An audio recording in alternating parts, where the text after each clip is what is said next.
প্রিয় বন্ধুরা ও দেশবাসী, আসসালামু আলাইকুম। যে যেখান থেকে বসে আমার ভিডিওটি দেখতে পাচ্ছেন, সবাইকে আন্তরিক অভিনন্দন ও শুভেচ্ছা। আজকে একটি মেসেজ দেওয়ার জন্য আপনাদের সামনে উপস্থিত হয়েছি আমি। যে মেসেজটি আসলে আমি কয়েকদিন ধরে দিব ভাবছি। আসলে প্র্যাকটিক্যাল একটি মেসেজ, যেটি আসলে মাঠ থেকে উঠে নিয়ে আসা একটি মেসেজ। আপনারা জানেন, আমরা গণমাধ্যম কর্মীরা মাঠে ঘাটে বিভিন্ন জায়গায় আমাদের যেতে হয়, যেখানেই ঘটনা সেখানেই আমরা বেশ কিছু ঘটনা আমরা দেখেছি এবং প্রায় ঘটনার সাথে এই সেম একই কাজ হচ্ছে।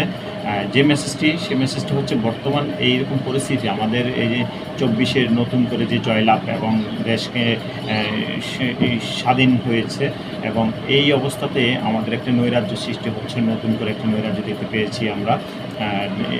বিভিন্ন জায়গায় জ্বালাও পোড়া হচ্ছে, চুরি ডাকাতি হচ্ছে, ডাকাতি হচ্ছে, তারপরে অগ্নিসংযোগ হচ্ছে, আগুন দেওয়া হচ্ছে।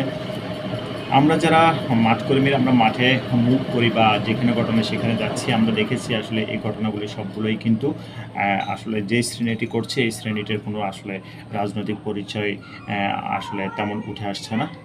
গুটি কয়েক রাজনৈতিক পরিচয় থাকলেও তার আগে রাজনৈতিক পরিচয়টা বহন করে শুধু চুরি ডাকাতি ছিনতাই এগুলো করার জন্যই বেশিরভাগ যেই লোকগুলো আমরা পেয়েছি এবং আপনারাও বিভিন্ন জায়গায় সোশ্যাল মিডিয়াতে দেখতে পেয়েছেন। ঢাকা, চট্টগ্রাম বিভিন্ন জায়গায় এবং দেশের আরও বিভিন্ন জায়গায় এইরকম কিছু ছেলেপেলেকে ধরা হয়েছে এবং ধরে আইন শৃঙ্খলার হাতে দেওয়া হয়েছে। এরা কিন্তু আপনার 100% টোকাই তো কিন্তু এরকম গিয়েছে কিছু ছেলেপেলে, যেগুলো স্যান্ডেল পরা কিছু লুঙ্গি পরা ছেলে, এগুলো হচ্ছে ছিনতাই। এরা সুযোগ সুবিধার জন্য সবসময় বছরের অন্যান্য সময় কিন্তু এরা চুরি ডাকাতি এগুলো করে থাকে। শেষরা চোর বলা হয় এদেরকে, এরা করে থাকে। তবে এই সুযোগ বর্তমানে এখন যে সুযোগটি পেয়েছে, এই সুযোগটা তারা আরও এইটাকে দ্বিগুণ আকারে করে ফেলেছে। তারা বিভিন্ন এমপি মন্ত্রীদের বাসায় ঢুকে যাচ্ছে, তারা ওই মাদ্রাসায় ঢুকে যাচ্ছে, তারা মসজিদে ঢুকে যাচ্ছে, তারা বিভিন্ন ধর্মীয় সনাতনী ধর্মের ভাইদের বাড়িঘরে বা দোকানপাটে লুটপাট চালাচ্ছে, থানাতে পর্যন্ত তারা লুটপাট চালাচ্ছে। তো আমরা যে জিনিসটি দেখতে পেয়েছি, তারা টোকাই, এবং এই টোকাইগুলো বিভিন্ন জায়গায় ধরা হয়েছে এবং এখনও ধরা হচ্ছে। ঢাকা, চট্টগ্রাম বিভিন্ন জায়গায় পুরো দেশব্যাপী এরকম যদি ঘটনাগুলো যদি আপনারা দেখতে পান, অবশ্যই আপনারা ধরে ফেলবেন।